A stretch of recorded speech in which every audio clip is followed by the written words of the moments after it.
మాది ముదినేపల్లి అనే గ్రామం. ఆ ఊరిలో రఘుపతి అని ధనకుడైన ఓ వ్యాపారి ఉండేవాడు. ఒకరోజు, అయ్యా రఘుపతి గారు, గ్రామంలోని అభాగ్యుల కోసం ఓ అనాథాశ్రమం నిర్మించాలని తలపెట్టాం. తమ వంతుగా ఏదైనా సహాయం చేస్తారని వచ్చామండి.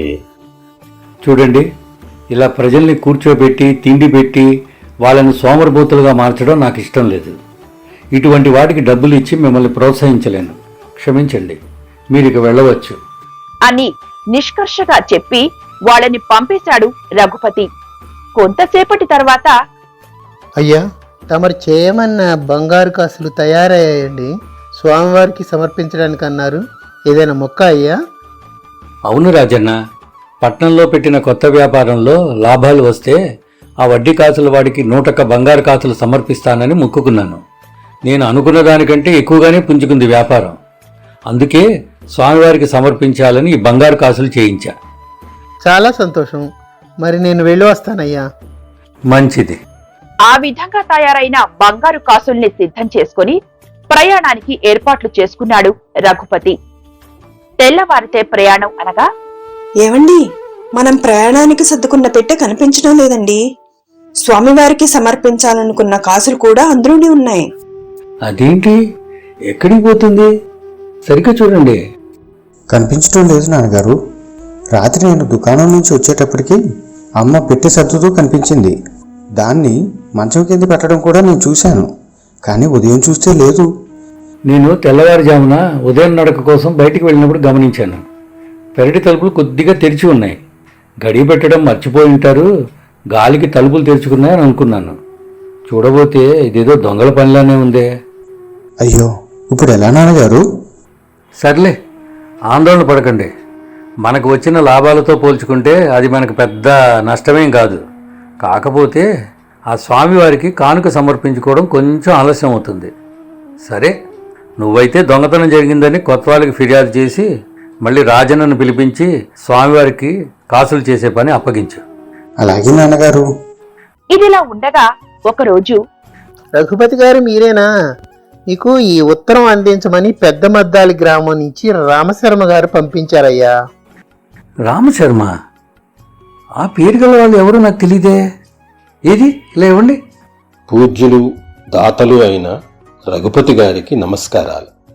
తమ దయ వల్ల మా అమ్మాయి వివాహం ఎటువంటి ఆటంకం లేకుండా సజావుగా జరిగింది. ఈ సందర్భంలో తమరు చేసిన మేలు ఎన్నటికీ మర్చిపోలేను. నూతన దంపతులతో స్వామివారి కొండకు బయలుదేరాం.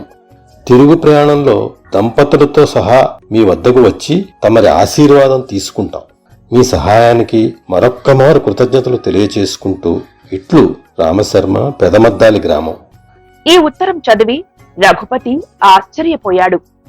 అతనికి రామశర్మ ఎవరో, ఆ ఊరిలో అతనికి తాను చేసిన సహాయం ఏమిటో ఎంత ఆలోచించినా అర్థం కాలేదు. ఎవరికో చేరవలసిన ఉత్తరం పొరపాటున తనకు చేరలేదు కదా అని ఆలోచనలో పడి, సరే వేచి చూద్దాం అనుకున్నాడు. అయితే ఓ 2 రోజుల తర్వాత అనుకున్న సమయానికి ఆ ఉత్తరంలోని రామశర్మ రానే వచ్చాడు. అయ్యా, సమయానికి సొమ్ము సర్దుబాటు కాక పెళ్లి ఆగిపోతుందేమో అని చాలా భయపడ్డాను. అటువంటి నిస్సహాయ స్థితిలో ఉండగా తమరు దేవుళ్లా డబ్బు పంపించి ఆదుకున్నారు. మీ మేలు జన్మజన్మలకి మర్చిపోలేను. మీ చల్లని చేత్తో ఈ నూతన దంపతులను ఆశీర్వదించండి అయ్యా. రఘుపతి తన ఆశ్చర్యాన్ని అణుచుకొని దంపతులను ఆశీర్వదిస్తూ రామశర్మను పక్కకు పిలిచి అడిగాడు, మీకు డబ్బు తెచ్చిచ్చింది ఎవరు? ఎవరో వడ్డీ కాసుల వాడట. ఈ డబ్బుతో తమ కుమార్తె వివాహం జరిపించండి, దీన్ని ముదినేపల్లి నుంచి రఘుపతి గారు పంపారు అని చెప్పారు. మీ చిరునామా కూడా వారే ఇచ్చారు.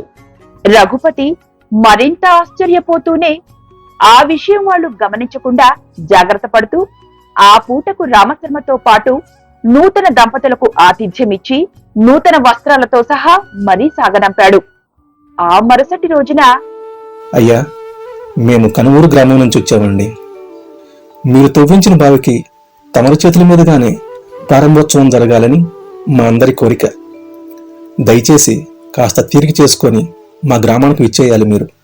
వాళ్ళు చెప్తున్నదేమిటో అర్థం కాక ఆశ్చర్యంతో చూస్తుండిపోయాడు రఘుపతి.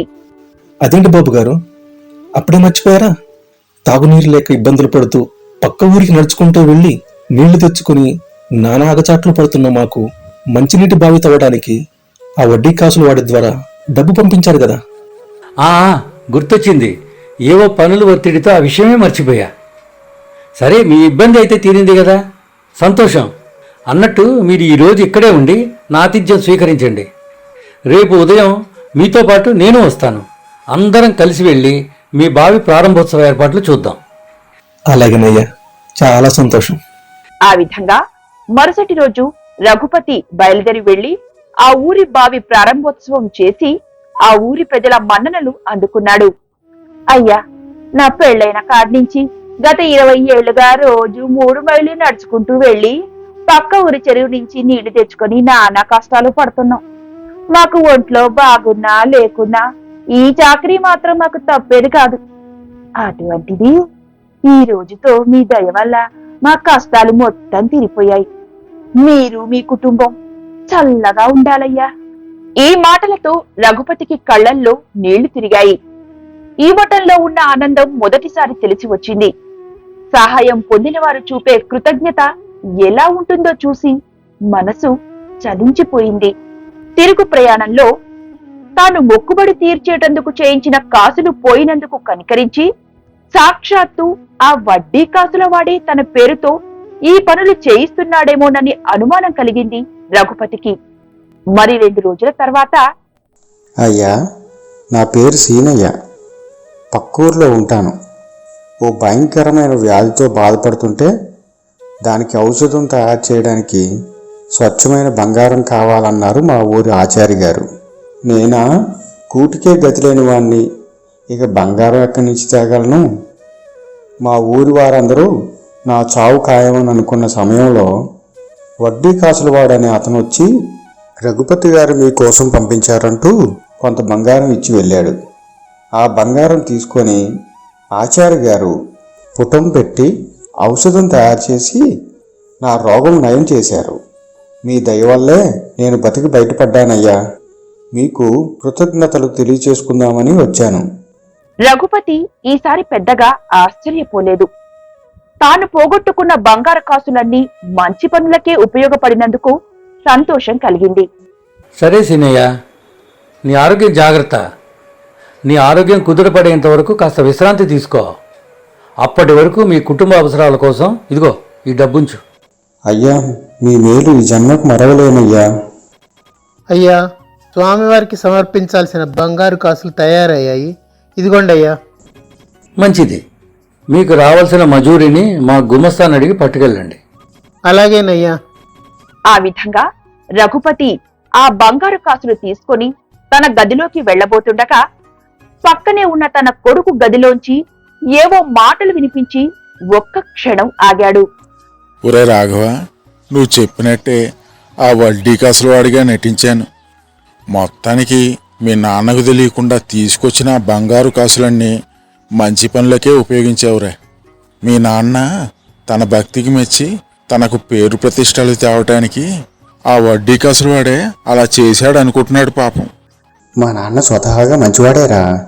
కాకపోతే బద్దకస్తులంటే ఇష్టం ఉండదు.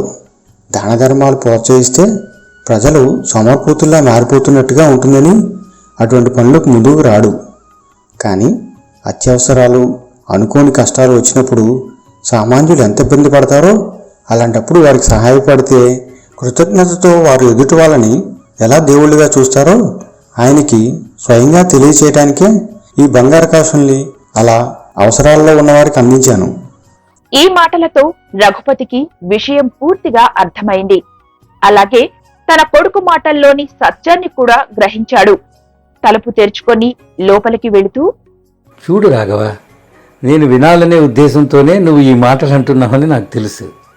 అలానే ఇప్పుడు నువ్వు చేసిన ఈ పని వలన నీ మీద నాకు ఎటువంటి కోపమూ రావడం లేదు. నన్ను క్షమించండి నాన్నగారు.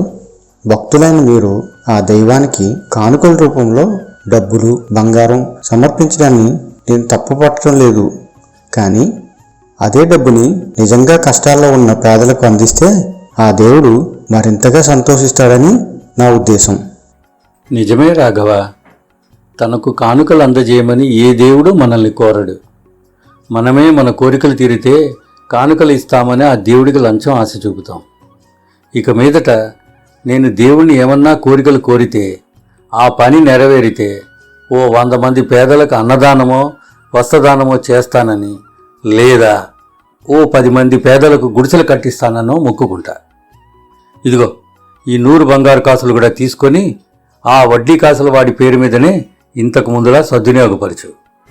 అలాగే మొన్న మన వద్దకు అనాథ శరణాలయం కట్టాలని వచ్చిన పెద్ద మనుషులను వచ్చి ఒకసారి కలవమను, మన వంతు సహాయం చేద్దాం. అలాగే నాన్నగారు.